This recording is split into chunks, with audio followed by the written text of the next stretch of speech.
Halo semuanya, bertemu dengan saya. Di sini saya akan menjelaskan faktor-faktor yang mempengaruhi permintaan. Sebelumnya, saya akan memperkenalkan diri.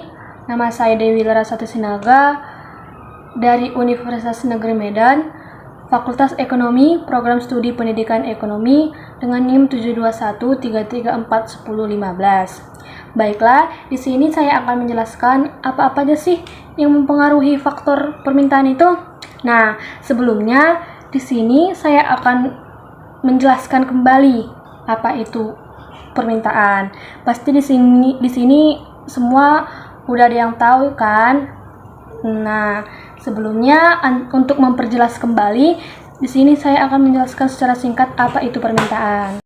Baiklah, seperti yang sudah saya katakan sebelumnya, di sini saya akan menjelaskan terlebih dahulu secara singkat apa itu permintaan. Mungkin di antara kita udah sering ya dengar apa itu permintaan, bahkan kita sehari-hari itu juga melakukan kegiatan tersebut. Nah, di sini saya akan menjelaskan apa itu permintaan.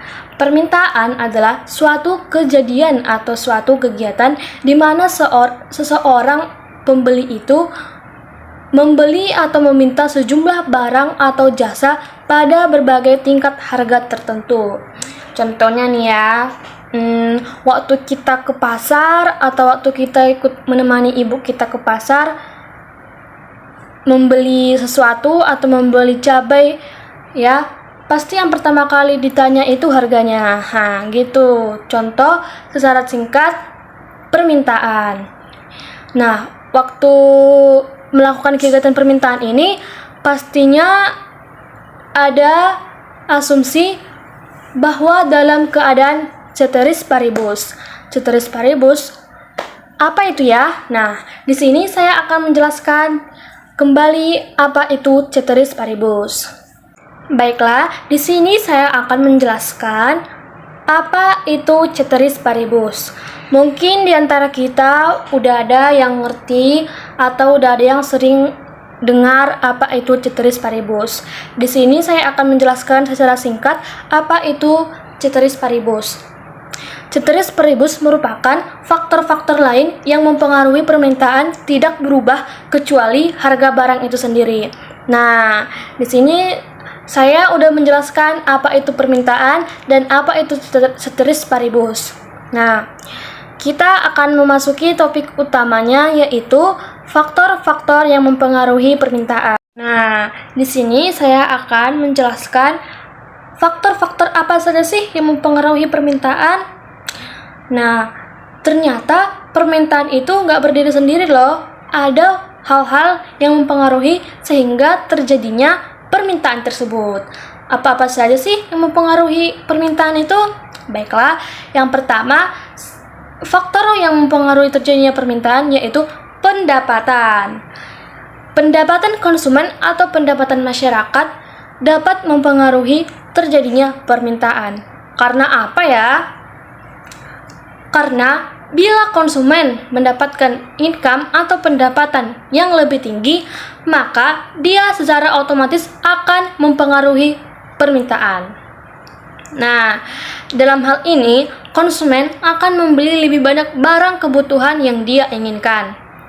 Karena kebutuhan ini ada yang disebut dengan barang normal atau normal goods. Normal goods, ada yang baru dengar gak? Di sini saya akan menjelaskan apa itu barang normal. Barang normal yaitu apabila pendapatan konsumen meningkat, maka jumlah yang diminta juga meningkat. Contohnya nih, kebutuhan sehari-hari untuk kita pelajar yang dekat-dekat aja ya, contohnya kuota. Nah, kita kan sering menggunakan kuota nih, bahkan kuota itu udah jadi kebutuhan kita kan. Jika pendapatan seseorang itu kecil, maka dia akan sanggup membeli 2 GB kuota dalam sebulan. Contohnya nih ya, contohnya. Tetapi, jika pendapatan seseorang itu meningkat, dia akan membeli lebih tinggi. Misalnya, dia nanti membeli 10 GB sebulan, gitu ya. Itulah yang disebutkan barang normal atau normal goods. Nah, selain barang normal, ada lagi nih yang lain, yaitu barang inferior. Barang inferior, apa itu ya? Barang inferior yaitu barang yang apabila pendapatan seseorang itu meningkat, maka jumlah permintaan barang tersebut tidak bertambah.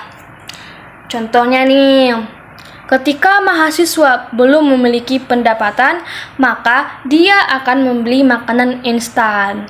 Tetapi ketika dia memiliki pendapatan atau income, dia tidak akan menambah pembelian makanan instan, tapi dia akan beralih ke makanan yang lebih sehat. Udah ngerti nggak? Nah, lebih jelasnya lagi, di sini saya akan menjelaskan contoh yang kedua, yaitu ketika seseorang memiliki pendapatan yang rendah, dia akan membeli pakaian yang tidak bermerek. Tetapi ketika pendapatannya bertambah atau meningkat, dia tidak akan menambah pembelian pakaian yang tidak bermerek tersebut. Nah, itu yang disebut barang inferior. Nah, pendapatan konsumen atau pendapatan masyarakat merupakan salah satu faktor yang mempengaruhi terjadinya permintaan. Nah, ada lagi nih faktor yang kedua yang mempengaruhi terjadinya permintaan, yaitu harga barang pengganti atau substitusi. Kita udah nggak asing lagi ya sama barang pengganti ini. Contohnya itu ketika harga beras turun, maka permintaan pada beras itu meningkat. Tetapi jika harga beras naik, maka jumlah permintaan turun karena kemampuan konsumen berkurang, sehingga dia akan mencari alternatif, yaitu barang substitusi. Nah, seperti itu tuh barang substitusi. Maka dapat dijelaskan atau kita artikan, barang substitusi adalah jika harga barang utama meningkat, maka konsumen beralih pada barang pengganti. Nah, itu tuh barang substitusi. Udah ngerti kan apa itu barang substitusi atau barang pengganti? Nah, yang ketiga, faktor yang mempengaruhi terjadinya permintaan yaitu harga barang komplementer. Apa itu ya barang komplementer? Barang komplementer merupakan barang pelengkap. Jadi, jika barang pelengkap mengalami kenaikan, maka akan mempengaruhi jumlah permintaan. Contohnya yang terjadi sekarang itu kenaikan BBM ya.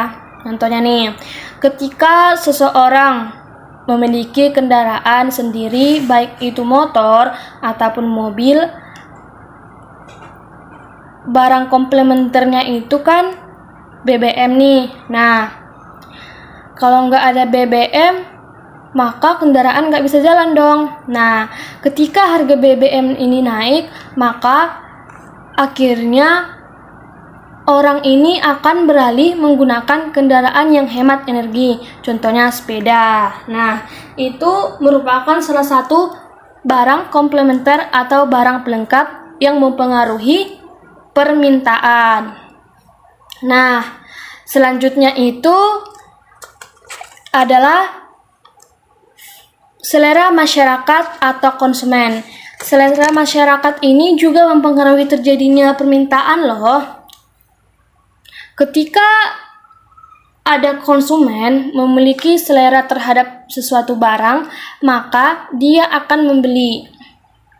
Contohnya, seseorang yang sudah percaya dengan suatu merek, walaupun harganya tinggi, dia akan tetap membelinya.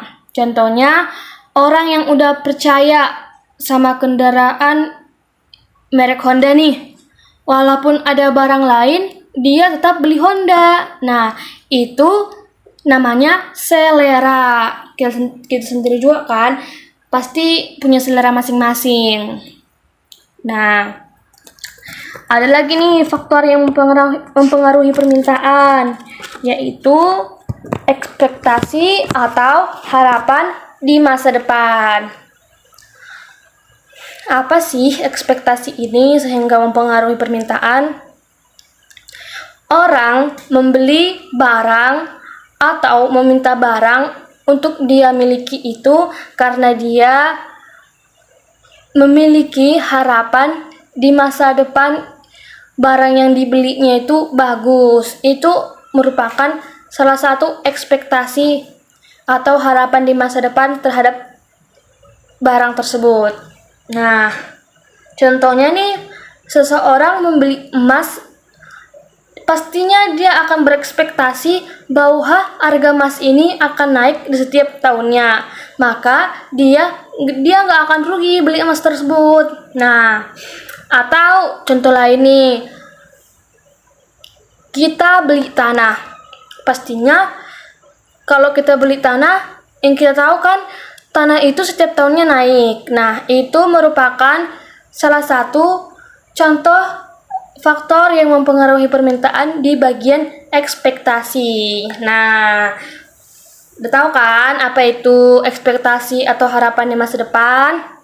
Nah, faktor yang terakhir yang mempengaruhi terjadinya permintaan yaitu jumlah penduduk. Nah, secara logika jumlah penduduk ini dapat kita ketahui dengan mudah ya kenapa mempengaruhi permintaan. Nah, kalau jumlah penduduk dalam suatu negara itu banyak ataupun dikit, maka dia akan mempengaruhi permintaan dalam suatu negara tersebut. Bayangkan nih, kalau negara itu kecil, pastinya permintaannya juga akan kecil kan? Karena apa? Karena penduduknya juga kecil, maka kegiatan atau proses pembelian itu pasti akan kecil juga. Begitu juga sebaliknya, kalau negara itu besar, contohnya nih kayak negara kita, negara Cina, pasti kegiatan proses membeli ini pasti juga besar kan? Nah, itu kenapa dikatakan jumlah penduduk ini mempengaruhi terjadinya permintaan. Baiklah, sekian video penjelasan dari saya tentang faktor-faktor apa saja yang mempengaruhi permintaan. Kiranya teman-teman dapat menambah ilmu dari video yang saya jelaskan.